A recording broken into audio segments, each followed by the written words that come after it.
This is where people get in trouble. It's important, but it's not urgent, right? No one thinks they're going to die. No one thinks they're going to be involved in an accident or whatever, and you have these things in life that come at you. Kids got to go to baseball games. You got this big work presentation coming up. It's like all these different things that allow you to push off this process. But it's like going to the gym or eating right. I mean, you got to just make good choices now because you never know. Hey y'all, this is Kosta, and today I'm here with my guest, Christopher Small, estate planning and probate attorney, educator, coach, and founder of CMS Law Firm. Throughout his career, Christopher has helped thousands of clients and followers reshape their perspective on legacy planning, probate, estate management, and how to protect your family through generational wealth. Today, we're talking about what no one told you about estate planning. So, Chris, before we get started, I want to talk about your podcast, The Unconventional Attorney, and how this mission has shaped your approach on estate planning and law overall. The Unconventional Attorney podcast brand, the whole thing, it's kind of a long story. That was all born out of me really just wanting to kind of document my journey of starting and building a law firm. That's like what it was really around. I didn't think anybody was doing a very good job of sort of teaching that, like what do you actually do? When I started, the advice was to get a stack of business cards and do really good work, and the business will come. I was like, well, it doesn't seem like, I think there's more to it than that. And so I just started talking about what I was doing and what was working and was not working. And the reason it's called The Unconventional Attorney is because a lot of my approach, if you couldn't tell already, you will be able to tell by the time we're done talking about this, is a little unconventional. I'm a little much less formal probably than most attorneys. I really take an approach in general of let's try to solve the client's problem. Let's try to get them where they really need to go, and not go crazy just for the sake of making myself a little bit of extra money. And so I think that's where that goes. And part of that, honestly, the reason I do the unconventional attorney stuff is when we talk about legacy, I create a lot of content. Part of the reason I do that is I want my kids or my grandkids or whatever to be able to see that someday and be like, there's grandpa, when he was he was a kid or whatever. And that's why that also allows me to talk about things that are less sort of legal, right? With my estate planning podcast and stuff, I'm really talking about how do you make a trust and this kind of stuff. The unconventional attorney one is, it was a hard day today, or like I'm having troubles with this thing. It's just more personal, really, than the law stuff. So that's where all that came from. Before we get started, did you always want to be an attorney growing up? No, definitely not. I was a psychology major in undergrad. Uh-huh. I took stats, and I was terrible at it. Knew I did not want to go to grad school for psychology because it was just going to be more stats, basically. Right. My best friend was going to be an attorney. I thought attorneys were cool, and you can make a lot of money. That's what I thought. Sure. I'll throw you out there. It's not always a lot of money out there. And so I just decided that, that's what I was going to do. It does suit me well. I love to read.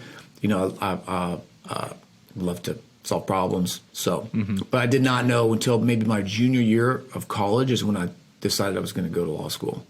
Nice. So you like to solve problems, and one of the biggest problems that a lot of people face is planning for retirement. And so you specialize in estate planning. So in my experience, the worst thing that you can do in retirement planning and care planning or even in financial planning is wait until you actually need these services. So walk us through the fundamentals of estate planning and why it's so important. Yeah, so estate planning is important for a couple of reasons. Reason number one is it protects you. in case something happens to you. Reason number two is it protects your family in case something happens to you. Reason number three is really it allows you to make decisions related to both of those things. And if you don't, then somebody else is going to make decisions. And it's usually not people that you want making the decisions. And the people that are chosen and put into places are typically not the people that you want. I always say, I'll give a quick overview, but what I usually say is most people have that person in their family that looks normal on the outside, but that you would never let babysit your kids. Sure. This is why you have estate planning, because you can eliminate them from potentially being in charge of you or your assets. Right. So very generally, estate planning covers you in two circumstances, right? Number one is if you are alive but incapacitated. This is where your personal sort of planning comes into play. Power of attorney, who can sort of be in charge of your stuff, pay your bills, manage your finances, just do whatever needs to be done.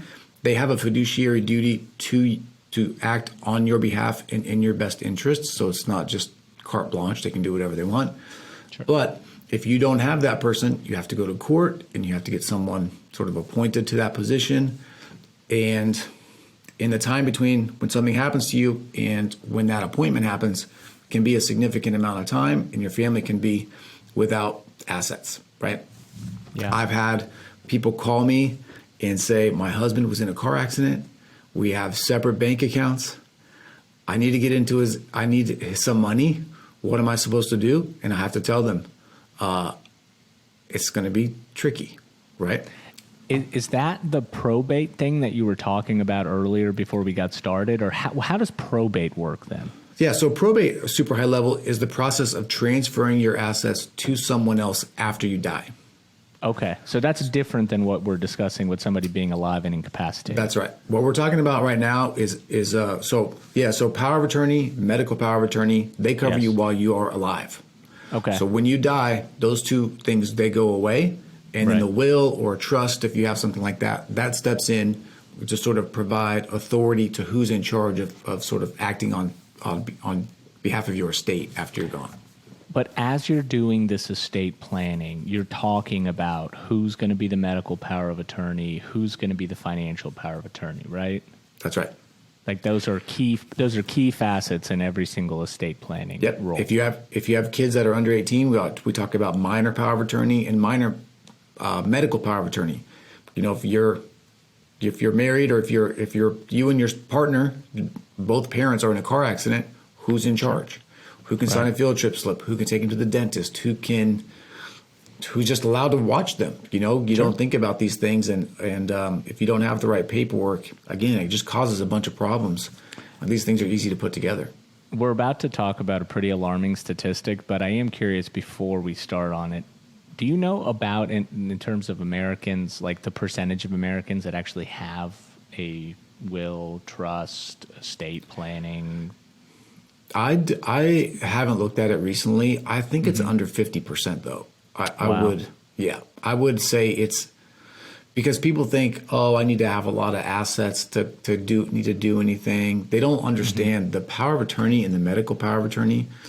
They are probably they're very form driven for the most part. It's not as if you're creating like bespoke powers of attorney for most people. Sure. But man, they are important, and they really can do a lot for you if you have them, and leave you hanging out to dry if you don't. So people don't think about that side of things. Yeah. How expensive is it to go through in a range, of course, but how expensive is it to go through this estate planning process for typical Americans? Yeah, it kind of depends on where you are, right? Sure. It also depends on who you hire. I do flat fees for my stuff. I don't charge by the hour. If you are using an estate planning attorney and they're charging you by the hour, I would go look for somebody else, because the value that you get from using an estate planning attorney is just making sure that you're doing the right thing, being able to ask questions, being able to have them tell you, I know you want to do this thing, but there may be some unintended consequences over here, versus it took me 6 hours to draft your will, Sure. So what we do is we do flat fees. You want to do foundational plan, which is power of attorney, medical power of attorney, healthcare directive, will, disposition instructions, which like burial instructions. Yeah. If you are single, it's like $1,500. If you're married, it's like $2,000. Nice. If you want to add a trust on, it's just an extra $1,000. And then we have an estate tax here in Washington State. So if you want to do a credit shelter trust, which is sort of a, I don't know, more complex revocable trust, it's an extra $1,000 on top of that. So, and if I'm not mistaken, I know that you don't specialize in elder law and not familiar with like long-term care aspects, but irrevocable trusts are the vehicles that a lot of attorneys, estate planning attorneys, elder law attorneys use to be able to access the Medicaid market while also protecting their assets. correct. Yeah. So here's this crazy statistic that I was reading in your bio, and I needed to share it with everybody that's listening. You mentioned that 85% of all inheritances are spent within 18 months. How can estate planning help protect future generations from their own financial decisions? Yeah, so this would come mostly through trust planning, right? So two of the limitations of just having a will are that typically you have to go through probate unless you utilize beneficiary designations and things like that. And you have no long-term control and management oversight of the assets. It's a direct distribution vehicle. So if I want to give you $1,000 when I die, you just get a check. You do whatever you want with it. No oversight. A revocable trust, though, can give you that oversight, can help people make correct or sounder decisions. What we do, this mostly comes into play with younger families, so like for example, I have a trust. I have 3 kids. I have a trust for my kids. They're 10 and under. It says basically if something happens to me, there's going to be a trustee in place, which is like a manager of the assets for the kids. And until they turn 25, the distributions out of that trust can only be made for health, support, education, maintenance at the discretion of the trustee. The example I always use is, let's say one of my kids goes to college, say, hey, trustee, I'm going to college. Obviously, that gets paid for, right? Education. Right. Hey, trustee, I'm going to college. I need a car. I want a Ferrari. You can have a Jeep, right? So you sort of build these things in, right? Yeah. It can be tricky when it comes. You can sort of. I'm not a big proponent of trying to have like an iron fist over assets. I think people are going to just do what they're going to do at the end of the day. I'm more a proponent of try to raise your kids or whoever you're giving your things to with sound fundamental principles. Teach them how to use this money. I think where it happens most often is no one talks about money at all, and then the kids just get a bunch of money just laid in their lap versus come to the financial planners meetings with me, or this is how we use this money, or this is just it's a lot more help in teaching your kids why you do what you do and how you do it than putting restrictions via a trust on how the money can be spent.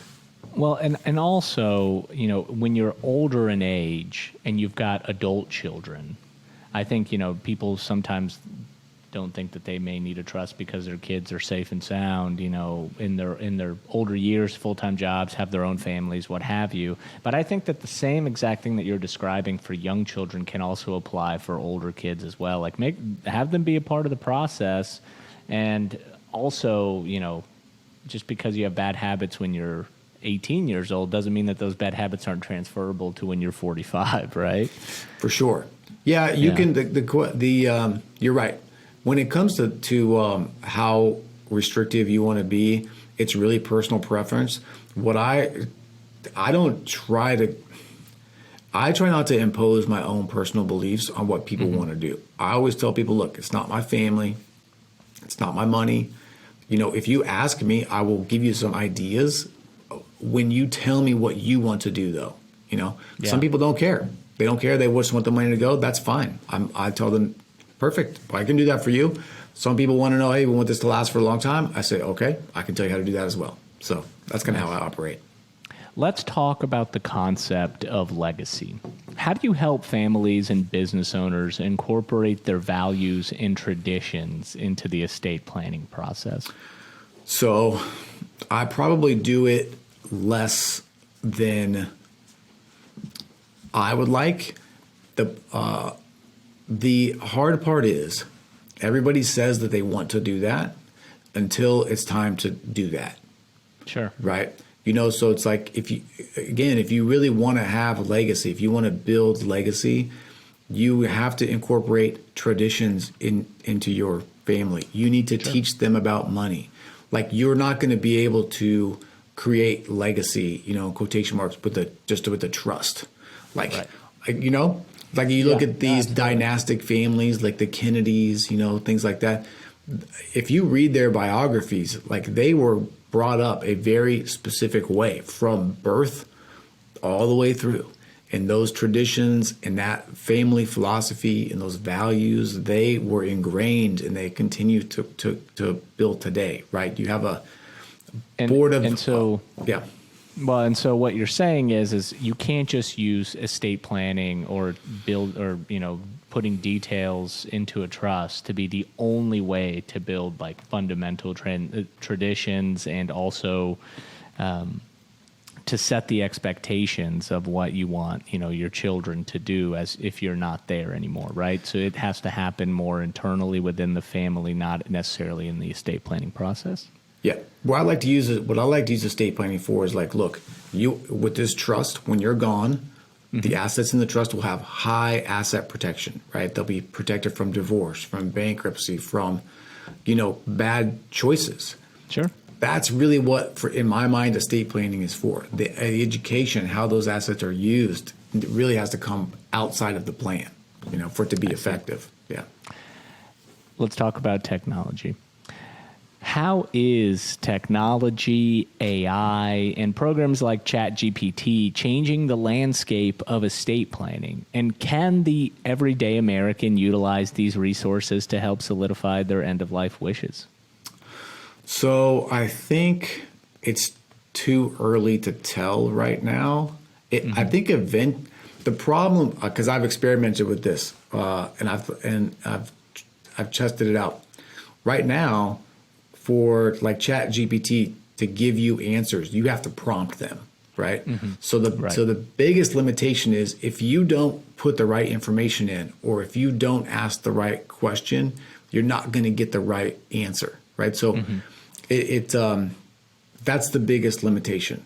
There is already software though, and there's already places that you can go where you can just answer a specific set of questions and it will spit out something for you. Like that already exists and has existed for a long time. It's not even AI driven, right? It's just a decision tree, basically. Sure. Yeah. So it will. I think when it comes to estate planning, it will probably be a little less invasive is the word that comes to mind, but it's not the right word. Disruptive, maybe. Contract review, for sure, right? Things like that, where you're going to have the same probably bespoke language coming in every time. That's where it's going to make a difference. There still is this element though of family values and emotions that are kind of I think hard to get into a prompt. So you don't think that the necessity for white collar jobs like an attorney is something that may be considered a thing of the past when you have these type of chat bots that can interact on a much more significant level? I think eventually it will. I just think it's a ways away, right? Okay. Because there will become a time where you can here's the thing. You have to know what to put in to get out. Right. So for it to be able to say, look, I need all of your financial information.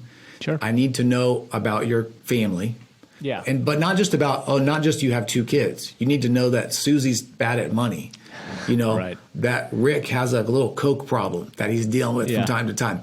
So without that information, right, what the AI spits out at you is Sure. going to be incomplete. I see when you say that it may be in the future. I think when everything is more interconnected and Yeah. there's all these medians that AI can pull from to make those types of determinations, then you can actually ask them a question, and they'll have every single social media profile and pretty much the entire internet consolidated around one person who's been using the internet since they were 3 years old, essentially, and they can actually make a more educated decision. Yeah, I think there will come a time too where it will be able to ask you questions. Okay, like nice. where you point. give it incomplete information. And it says, "Have you considered this?" or "Are you worried about this?" And based Yeah. on how you answer, it will ask for the prompts essentially. So it will happen eventually. I'm sure it will happen eventually, but for now, I think we're safe. Yeah. So let's say that somebody did not go through the estate planning process. They don't have a will. They don't have a trust. They've got some kids. They're in their late 50s. They have a heart attack. So what happens if someone dies without a will or trust in place, and what are the potential consequences for their loved ones? So, contrary to popular belief, or what a lot of people think, that your assets do not go to the state if you die without a will. Okay. They will go to your family members. The limitation is you don't get to pick where they go. Okay. And each state is a little bit different on how those assets are transferred, on where they go. Washington State, for example, if you are married and you have kids, if you have separate property, so property you brought into the marriage, half of it goes to the kids, half goes to the spouse. All of the community property, so whatever you've accumulated during marriage, goes to the spouse. Mm-hmm. If you don't have a spouse and you have kids, everything goes to the kids. The limitations are, though, that you often don't get to choose how those things are distributed. You often don't get, and if you have minors in particular, you don't necessarily get to choose how those assets are invested. Sometimes they will cash everything out, which is not always the best idea. Right. You just don't have the control that you want. You don't get to pick who's in charge of managing the process. You don't get to, and often things can get lost in the shuffle. Sure. So what you really lose is just the ability to control where you want everything to go. I see. What are the most common mistakes that people make when it comes to estate planning, and how can it be avoided? Wow. There's a bunch of different.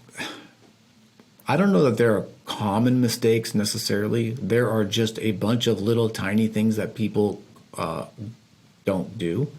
Mm-hmm. Most of it is they think that the rules are one way when they're not, right? Okay. Or they're trying to do something, and the way that they're trying to do it, it just doesn't work out the way that they want it to work. Okay. For the solution really is to work with someone that can talk to you about what to do, help you through it. Are there any significant errors that people make, or something that you constantly see happen over and over again in terms of people are expecting X, but they really can't get X, so they have to settle for Y? The things that I see are when people there are two big problems that I see. Okay. Number one is people do an estate plan on their own, but they don't execute the documents correctly, right? Okay. So then it doesn't work. For example, I have had some people come, they had let's say the dad died, okay? Mm-hmm. He had 4 biological kids and he had 4 stepkids. Okay. He wanted everything to get split equally amongst all 8 kids, mm-hmm. but he didn't execute his will properly, so all the stepkids are out, right? Because they're not.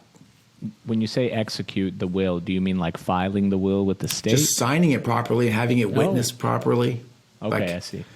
People just make mistakes. They don't know what the requirements are. They're not super hard to figure out, but they just don't know, So what you're saying is if you don't work with an attorney, you can still write your own will and get it notarized and obviously signed with a witness present, and that will act as a will? Oh yeah. You don't. Do you have to file it with the state or anything like that? It depends on the state that you're in, I think. Okay. In Washington State, you don't have to file the will until the person has died. Wild. Interesting. I mean, it just seems really risky. It does. So, there's do-it-yourselfers, though, in everything, right? True. There's just a spectrum of people in all places. Some people want to fix their own cars, and that's fine. Some people want to make their own wills. That's fine. You just, yeah, it's just, it's a risk assessment, right? Are you okay with doing it on your own? Some people are, and that's okay, Yeah. But the other thing that happens too is when it comes to trust planning, a lot of times people think like, oh, I don't want to do a distribution until someone goes to college, for example. Mm-hmm.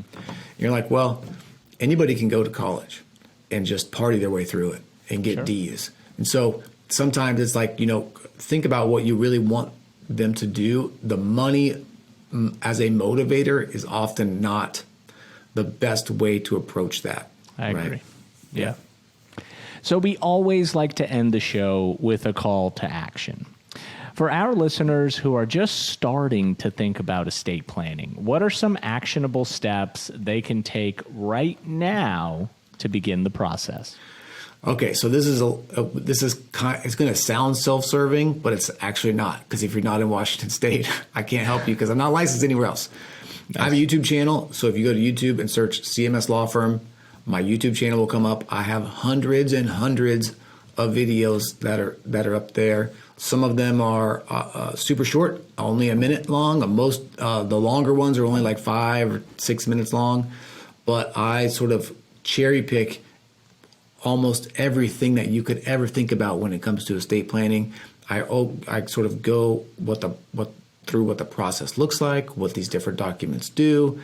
That would probably be a good place to start, to sort of take away a little bit of the scariness of the process, give you some background and give you an idea of what you want to do. And then I would call someone and get on the calendar, right? The last thing, the downside to estate planning, this is where people get in trouble. It's important, but it's not urgent, right? No one thinks they're going to die. No one thinks they're going to be involved in an accident or whatever, and you have these things in life that come at you. Kids got to go to baseball games. You got this big work presentation coming up. It's like all these different things that allow you to push off this process. But it's like going to the gym or eating right. I mean, you got to just make good choices now because you never know,